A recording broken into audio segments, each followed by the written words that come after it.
সরকারি দেহরক্ষীকে মারধরের অভিযোগে হুমায়ুন কবিরের বাড়িতে পুলিশ। আটক করা হয়েছে বিধায়কের ছেলে গোলাম নবী আজাদকে। এতেই ক্ষুব্ধ হুমায়ুন কবির দিলেন পাল্টা এসপি অফিস ঘেরাওয়ের হুঁশিয়ারি।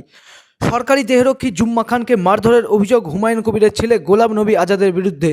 পুলিশ সূত্রে জানা গিয়েছে, ওই দেহরক্ষী ছুটি চাইতেই হুমায়ুন কবিরের ছেলে তাকে গালিগালাজ ও মারধর করে।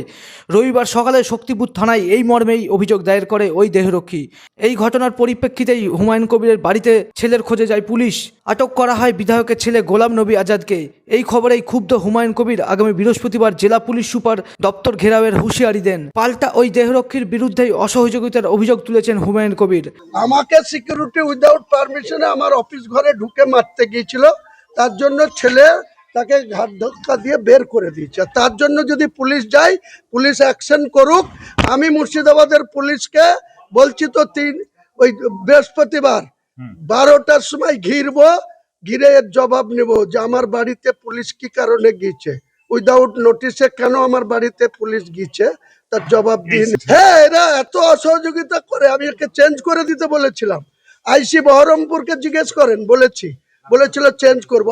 আই রাজা বাবুকে জিজ্ঞেস করেন, যিনি আছেন আই সাহেব, তিনাকে বলেন। এনাদের এত ফোর্সের ক্রাইসিস, বাধ্য করে ওদেরকে আমাদের সঙ্গে রেখেছে।